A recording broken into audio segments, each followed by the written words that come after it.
There, the metal theologian. So, yeah, I've been listening to a lot of metal. But also I've been listening to like some cheesy shit. And I've been in this weird place with like the music thing in my head because, you know, I've been pulling out records that I haven't listened to in a long time and like playing them. And that's been great. I mean, I'm finally like really digging and pulling shit out specifically because I haven't heard it. But another way I've sort of felt like I'm in a little bit of an impasse as far as like what I'm looking for in a record right now. So I've sort of been, to distract myself a little bit, I've sort of been injecting like 70s shit, like Aerosmith and Ted Nugent and things like that into my sort of musical headspace to sort of see where I settle, you know? I don't think that makes any sense at all, but I think about these things that way sometimes. So this is Agent Steel right now.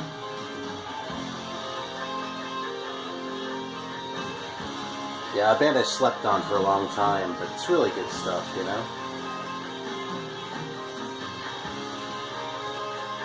Yeah, I think part of why is like it's easy to find a reason to enjoy things, even if they kind of suck. That's kind of the thing. I've been listening to sort of a lot of things that suck a little bit, but are still really fun. Yeah, but this one with the 70s stuff. Let me see what's over here.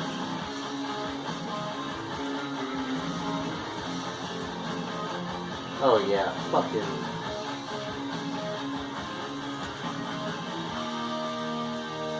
Alright, shit like this. So anyway. Yeah, so what have we been listening to here? So I'm going to start off with this one over here. I've been hearing about this band for a long time. I know Scott Waters really likes them, but this is Vector. I finally picked one up. Outer Isolation, which is, I don't know, I think it's like their second record or something like that. It isn't quite clear to me. Anyway, yeah, it's my first time started spending a little time with these guys, and they're really good. It's like a really solid, like, technical thrash, and like with a lot of the weird shit. I mean, it's the closest thing to something to like a boy band that I've ever heard. But the singer has like a real like black metal style.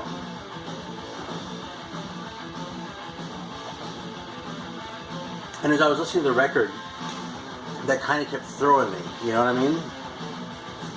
So I think I just need to get used to it, you know what I mean? It's maybe it's just a function of the fact that black metal has happened now and it hadn't earlier, you know? I don't know. It's definitely not black metal though, it's like serious thrash. And the other thing is, it doesn't sound like what I think of when I think of like blackened thrash, you know what I mean? When people actually specify that for bands like, I don't know, like Black Witchery or something like that. It doesn't really sound like that either. It just sounds like straight thrash, like straight, very technical thrash, but with these weird black metal vocals that don't really feel like they belong. So, we'll see. Now here's another one I pulled out. It's a piece of, okay, let me actually cue that one up. So I decided to check out this record, just sort of for the fuck of it. And I made it through all the way through one side. And you know, it wasn't terrible. It was okay. You know what I mean? It's kind of corny, but it's like they're kind of lovable too. You know what I mean? There's nothing really great about them, but nothing particularly bad either. You know, for like just sort of something to listen to. I'm learning to appreciate Helix more and more with time, is what I'm trying to say. You know? Yeah, so this one's a little bit cheesy too, and I played this. This one's so cheesy they had Graham Bonnet guesting on it. I actually love Graham Bonnet, but he's pretty corny. So yeah, this is specific Pretty Maids album. Like, I listened to this, and it had all those keyboards on it, and which are somehow great as far as the execution. Normally it's a dicey proposition, let's just say. And then I watched Giwi's video where he was talking about like how much he loved like synthesizers and keyboards in metal, and there was like a keyboard solo that he was freaking out over. So I was like, you know something? I'm gonna fucking bust this one out again, because I remember not liking it at all. But like, this fucking guy actually has a guitar. Look at that. I mean, look at that. You know, this is actually an American band, but they only got released on this French label called Dream Records. Anyway, so yeah, Agents with a Z. Yeah, and unfortunately, it still sucks. Yeah, even after listening to like Helix and going, yeah, that's pretty good, you know. Even by that standard, fucking Agents sucks. It's just a crap record, man. I mean, maybe if you like Foreigner, it's okay, but it just sounds a lot like fucking like, yeah, it sounds like Foreigner. Just lousy shit. So, what else has been around? Let's see. I should pull out some Forbidden. I don't know why, but I don't know. I don't really feel like I have anything intelligent to say about this. Just that it's a great band, obviously sort of classic Bay Area thrash, and I think they've kind of revealed or shown themselves to have been underrated in their time too, because this record, even more so twisted into form, just seemed like they've come to be looked upon as you know, these sort of landmarks in technical thrash. And I don't know, I kind of don't know how to assess such a thing, but I definitely hear the argument, you know what I mean? Those records are really fantastic, both of them. And it took me a few listens, you know what I mean? The first ones on both of them, I didn't really think all that much of them, but with a couple of listens, it's really paying dividends like many times over. And speaking of bands I didn't really appreciate, I'm actually going to play this next, I think. This fucking Sanctuary record that I've heard a bunch of you talking about and loving, like, I'm pretty sure Scott, I'm pretty sure Corey from Just Add Vinyl.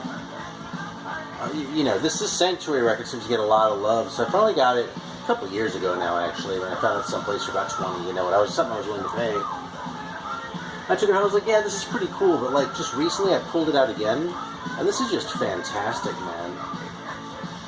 It's funny because the singer used to annoy me, but he really sounds a lot like the dude from Trouble, whose name is escaping me right now. It's like the musical style underneath it is completely different, but the vocal style is the same, so they should have left off that fucking cover of White Rabbit. Why the fuck do metal bands cover White Rabbit? That's on this record, and it's also on a fucking Silent Listener record, too. It's like, I mean, well, never mind. I won't even go on. I think I went off on that shit last time. I will talk about Hammer Witch again, because I talked about this for a minute last time. But this record is so fucking good, man. Yeah, like Burned at the Stake and Live for Metal. That's like one of the best songs ever, man. I think I'm going to put this on.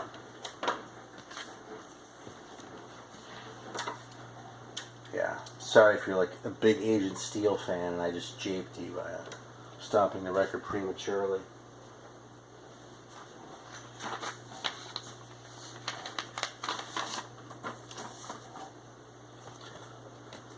But yeah, this record is so good. Hammer Witch.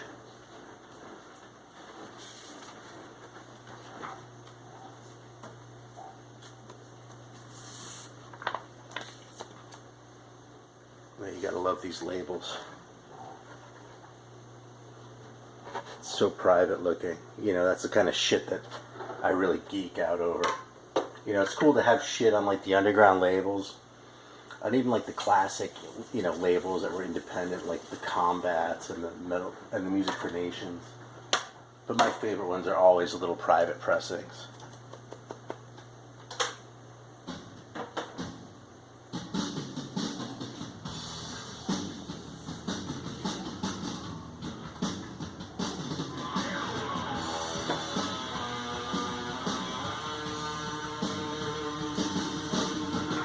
Alright. So we talked about Sanctuary and Forbidden, and a couple cheesy bands. And I pulled up my Brokus Helm too. This one's not an original. This is the reissue on Eat Metal for a couple of years ago. But this one and the first one, Into Battle, they're just fucking fantastic, man.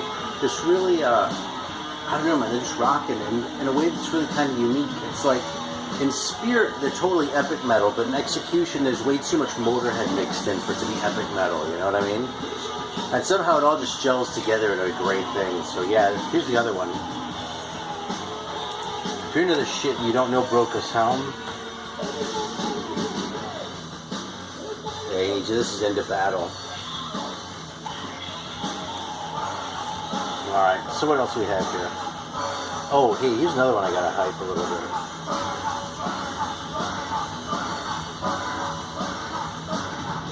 fucking Robespierre. What a weird fucking name, right? This is like, I think almost like new wave British heavy metal group. It's one of these things that Russ from Buried by Time and Dust unearthed somehow and put out on record. And this thing is so good, man. It's like really rough.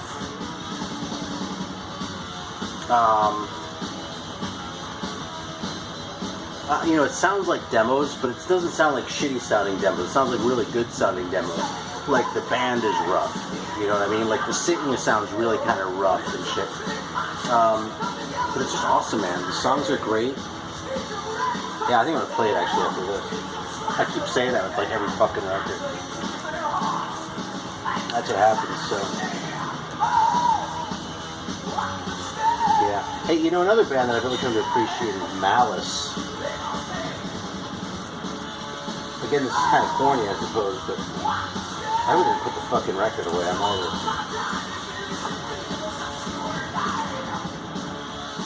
Ah, shit. Well, whatever. Ironically, not this one. I pulled this one out then too, but I still kind of think this one is crap.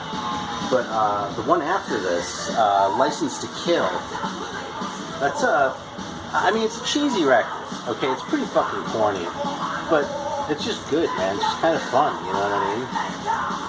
You sort of sit back and take it in and, like, not worry about a fucking thing, you know? Yeah, I must have put it away. Well, shit.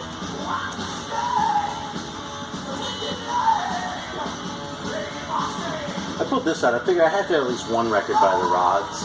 If I'm going to do that, I should probably get the one with the best cover. Yes, I pulled this one out, and I still believe that it's the best Rods cover. Oh, there's really nothing wrong with this. I'm kind of talking shit, but there's really nothing wrong with the Rods. You know, it's just kind of like rock and roll. It's just, it doesn't scratch the metal itches sort of acutely, you know what I mean? It's more like it sort of scratches next to it. Yeah, in fact, you know, maybe what I should do is, like, next time in the mood for, like, you know, AC/DC or something, is put on the Rods, because then I might appreciate them more, you know?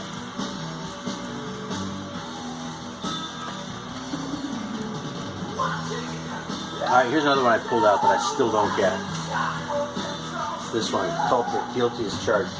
I pull this one out maybe once a year, try and figure out if maybe this time I'll appreciate it more. Because this is a record that some people are, like, really into, so I kind of, it's popular enough sort of underground that I would go, alright, what am I missing by not digging this record? Well, if there's something there, I still haven't figured out what it is.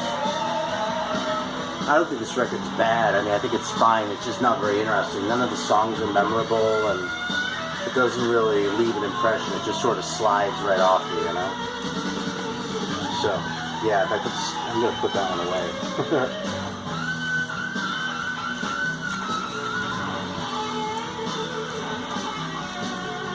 Yeah, here are a couple more, man. I haven't played this in a long time. It's the only one I have other than that first EP. And, you know, it's cool. It's, I don't even know what to say. I mean, I really like that EP. I really think it's good. This record, I really do like. But it forces me to remind myself of that sometimes. You know what I mean? It really kind of pushes the limits of, you know, what I can tolerate. Yeah, but that said, it's a fucking good record, so I really enjoyed it. I'll probably play it again before I put it away. Same thing with this one, actually. This is Vindicator. Can't see that at all, I bet. You can see it a little bit now. It's like a silk screen cover, so. Yeah, Vindicator, Heaven Sent from Hell. I was kind of expecting this, especially because it's on Outlaw recordings and shit, I was expecting this to be more like, sort of like Motorhead or like Boulder or something like that, you know? But this is really like fucking straight metal. And like really well executed. Their singer's great. Yeah. Awesome. There's a cover on here too, and I'm spacing what it was now. It's kind of annoying me. Oh well. You have to check out the record and figure it out.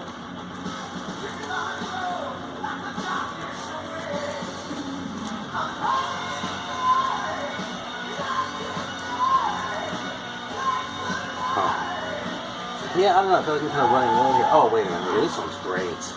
Have you ever heard Zos or Mez? Just probably do yourself a favor. Now this is cut in like this is actually 1991, and it kind of sounds it, okay? But this band's claim to fame is that it was Sherman and Denner from Merciful Fate.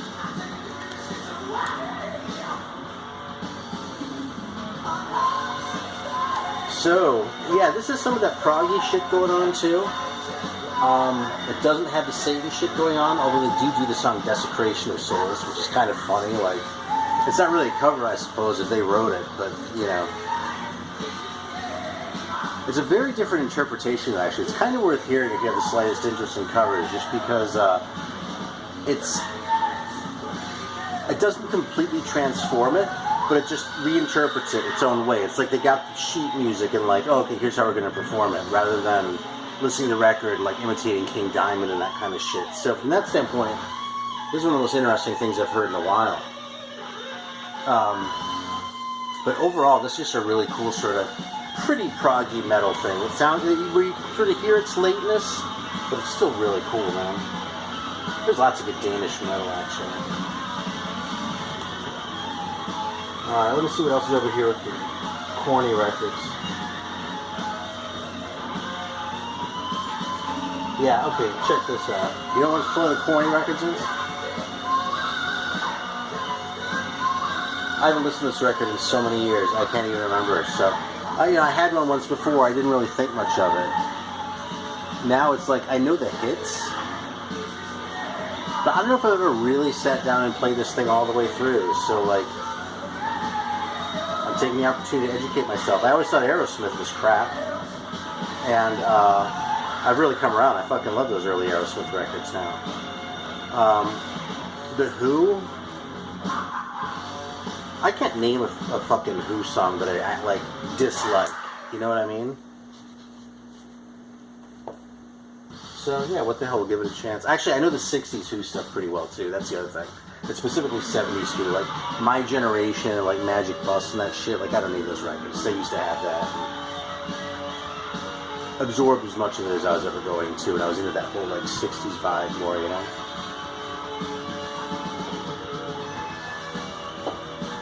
Yeah, I used to listen to a lot more Bobby Gass music. Although, one thing I learned doing the vinyl tag is that I don't really have the slightest fucking idea what constitutes Bobby Gass music, because I guessed at a couple things that he might like, and he hated them both. It wasn't even like lukewarm, it was like, he's just, that's shit. Yeah. I always feel like we should have like conventions, like where, you know, people celebrate the lore and shit for Bobby Gass. You know how it's like they're fucking like Star Wars, they have like Star Wars conventions and shit? And people go there like dressed up like stormtroopers and Darth Vader and shit and whatever, and they all just hang out and like act like dorks and try and get a couple actors to come out maybe. Yeah, we should do that, only with Bobby Gass. I'll bet we'd have a lot of takers for that shit too. I actually just pulled this one out to listen to again. I haven't played it, so I'm not even going to say anything, but the cover's kind of funny. Oclock there.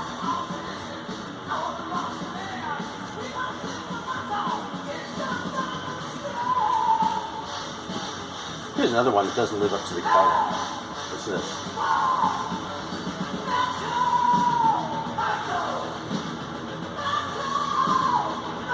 That's so good. This Forgotten Child record, like, you look at that cover, right, and you think it's going to be like fucking, you know, like majestic, you know what I mean?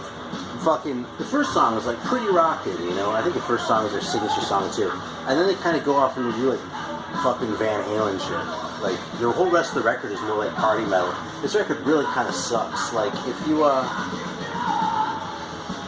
you're really into glam and don't really have very discriminating taste, this might be a really good record. But otherwise, I mean, you know, it's like a 4 out of 10 or something. It's can I sit back and listen to it and enjoy it? Oh, absolutely. You know, but it's not great. So,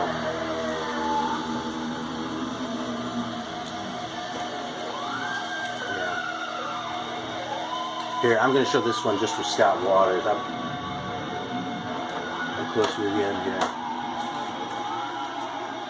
I picked this out. This record is so bad. And you know what's funny about this record? Is like, as Christian metal records go, this one is really sanctimonious. You know what I mean? Most of them aren't as bad as this, but these guys just come off as self-righteous as fuck. And they're the worst fucking band. Like, they're so bad that, like, they come back around the other side again and are awesome. You know what I mean? It just sounds like shit, like the whole fucking thing. The singer just sounds fucking bonkers. Like he's just completely... Like, they pulled some guy off the street and said, hey, here's some lyrics, like, sing this shit as well as you can. Like, well, we need to record this right now because fucking the guy's gonna leave. That's just fucking crazy.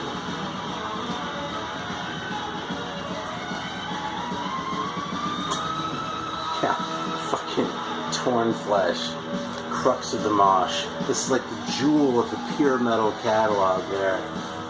You know, I cracked wise about, like, Messiah Prophet. But they're like fucking, they're like the fucking, I don't know, Cleveland Orchestra compared to fucking Torn Flesh. It's so fucking crazy, that record, man.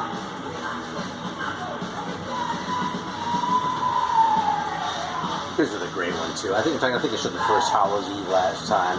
And someone in the comments said, oh yeah, I used to have Death and Insanity and Monument. Well, I don't have Monument, but Death and Insanity I've grabbed. I fucking love it. So goddamn good. Remind me a lot of Nasty Savage, like really Nasty Savage, you know? But I probably like Hallows Eve better, so just to be clear. It's a comparison point, but... Yeah, well, I've shown most of these now, I think, as far as the ones that are sitting right here.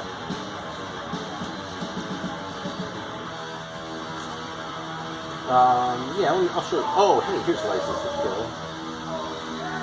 Oh, Jesus Christ. I got another one to fucking talk about here.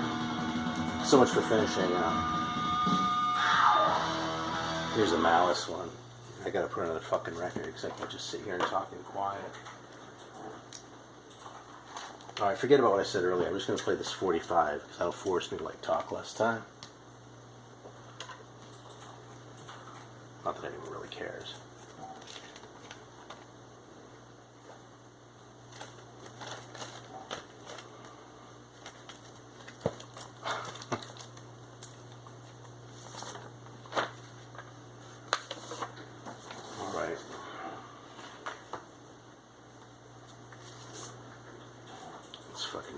Frenzy.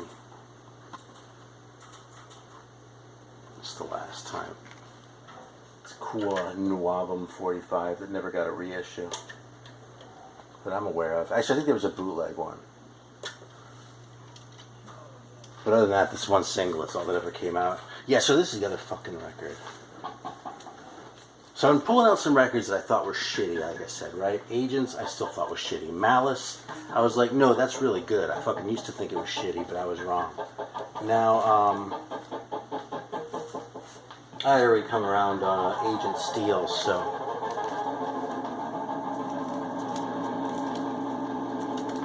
Oh, those Forbiddens in that Sanctuary. Fucking in love with those. So anyway, here's another one I tried. This record is fucking terrible. I've seen a couple people talking about it who like this fucking record. I'm gonna check it out so you can see it better so you don't have to buy it. See, what's gonna happen to you one of these days, you're gonna be at the record store and you're gonna be like, looks like it could be metal. It's on Megaforce. There is a song called Sound of a Breaking Heart. And that cover's really kind of stupid with that bike on the moon. But, like, there's nothing else in the store, man. The second best thing here is, like, another copy of Animalize. Alright, I'll bite on the Prophet record. When that happens, when that day comes, don't do it. It doesn't matter that it's on Megaforce. Because what they look like, you can sit there and convince yourself that this could be good metal, but it's actually exactly what this looks like, is what this fucking record sounds like. And it's terrible. Yeah, it's a complete fucking piece of shit, this record. Jesus, did I hate it. God damn. They're just fucking super wimpy and lame and, like, Foreigner here, you know? It's like... yeah. That's funny, I actually left that one out because I, like, wanted to do like a little public service announcement. Say, this record's kind of a piece of crap. But it's a fun record, man. You know, you're happy to put this on, and it's like, are these guys, like, going to change your life musically? Probably not, you know, but it's a fun record, you know. This record is not fun. This record's about as fun as, like, hitting your thumb with a fucking hammer. So, alright. Well, I think that's about it. I kind of went a little long anyway, so thank you all for watching.